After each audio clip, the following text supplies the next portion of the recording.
નમસ્કાર ખેડૂત મિત્રો, તમારું સ્વાગત છે અમારી ખેડૂત સંઘની યુટ્યુબ ચેનલમાં। તો મિત્રો, આજના આ વિડીયોની અંદર આપણે જીરુની આવક, જીરુના ભાવ, જીરુના વાયદા અને ચોમાસા દરમિયાન જીરુના ભાવ કેવા રહેશે તે સંપૂર્ણ માહિતી મેળવશું। તો વિડીયોમાં બન્યા રહેજો ને ખાસ કરી અમારી ચેનલમાં નવા હોય તો સબસ્ક્રાઈબ કરી નાખજો।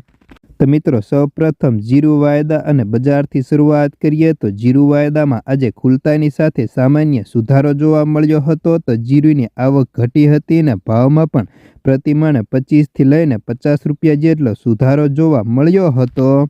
તો મિત્રો, જીરુના વેપારીઓ કહે છે કે જીરુમાં નવી નિકાસના વેપારો નથી અને સામે આવકો પણ ઘટી રહી હોવાથી હવે દરેકની નજર ચાઇનાના ક્રોપ ઉપર રહેલી છે। એ ચાઇનાના કયા ભાવથી જીરુની નિકાસ કરે તેના ઉપર આખા ભારતીય બજારનો આધાર ટકેલો છે અને વાયદા બજાર પર તેના ઉપર હાલ છે। જોકે ગુજરાતની આવકોની વાત કરીએ તો અત્યારે 10થી લઈને 20,000 ગુણીની અંદર આવકો થઈ ચૂકી છે। તો માત્ર ઊંઝાની અંદર જ 10,000 ગુણીની આવકો થઈ જતી હોય છે।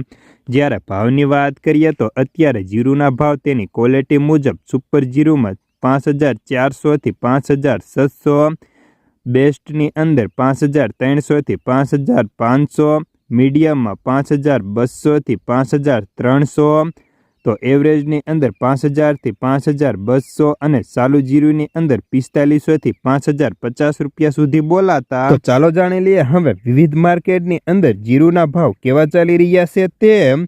તો ગોંડલ 3500થી 5,481, જેતપુર 4800થી 5,125, બોટાદ 4200થી 5,360, વાંકાનેર 4,900થી 5,470, અમરેલી 4200થી 5,280, જસદણ 4500થી 5,400, કાલાવાડ 3600થી 5,245, જામજોધપુર 4701થી 5,371, જામનગર 200થી 5,445, જૂનાગઢ 4,800થી 5,536, સાવરકુંડલા 4,800થી 5,550, મોરબી 4,790થી 5,350,